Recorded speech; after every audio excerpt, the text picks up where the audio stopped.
I'm not one to care what people think of me, so I don't have a problem like opening up to people because, if you're gonna judge me, then judge away. So many people today, they're so worried about what everyone else thinks of them. Who cares? As long as you can look in the mirror and be completely satisfied with the reflection you see in yourself, then who gives a shit what anyone thinks? It doesn't matter.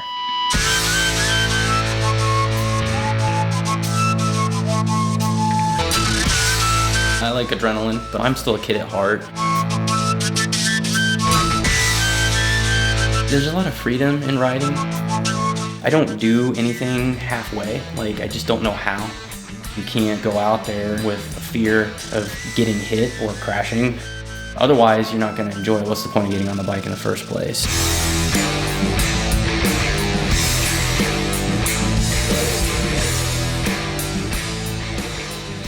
I look back and I think about how far I've come. What's up, man? I set you up good. Some people would view me as like having this perfect life. I mean, it is good, don't get me wrong. I do it unconsciously, but I've tried to basically annoy people with positivity. During my first marriage, I don't think I was quite that way. My life was basically ripped away from me. June 13th, 2006, my grandfather passed away. And it wasn't necessarily a sudden thing. He lived a good life. He was 80 years old. He'd had a lot of health issues over the years, but it was just his time to go. Grandpa was the rock of our family on my mom's side. He worked so hard his whole life so that all of us could have it easier.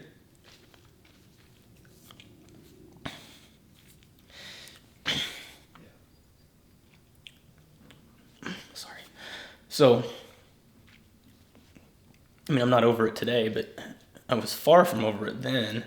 And all of a sudden, out of the blue, my ex-wife says, we got problems. And the next thing I know, she was gone a month later and moved out. So, I'm pretty destroyed at that point in time. There were times where I wouldn't say that I had suicidal thoughts, but I distinctly remember driving down the highway, bright sunny day, not a cloud in the sky, and I distinctly remember, I don't really care if someone just comes along and takes me off this road right now and I die. I don't care.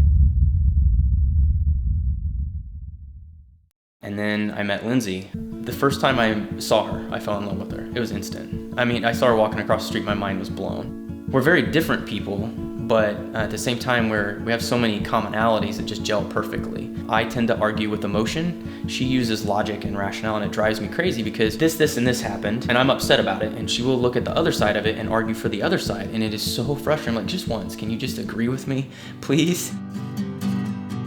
I got through that, and it was like the greatest blessing of my life, really, looking back.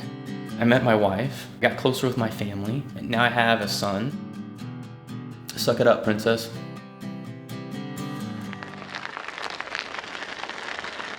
My best friend in the world is the director for Emporium Main Street. And he kept bugging me, a couple years in a row. He's like, man, you gotta come down to this race. And he's talking all about the dirty cans and how cool it was. And I'm like, okay, I'll come down sometime. So I go down one time and I ride the casual 20 with him, and I was hooked on the gravel instantly.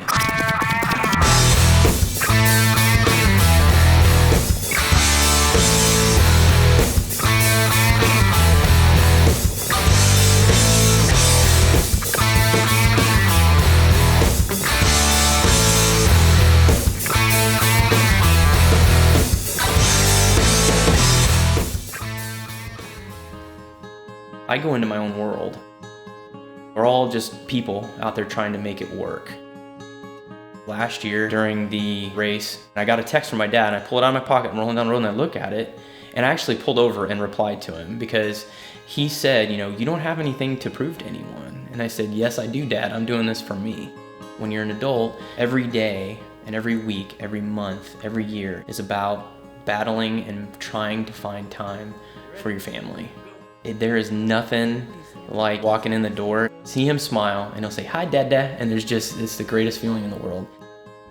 If it's worth having, it's not going to come easy to you. You're going to have to make sacrifices. You're going to have to struggle. You're going to have to endure pain. And you're going to have to suck it up and never, ever, ever give up.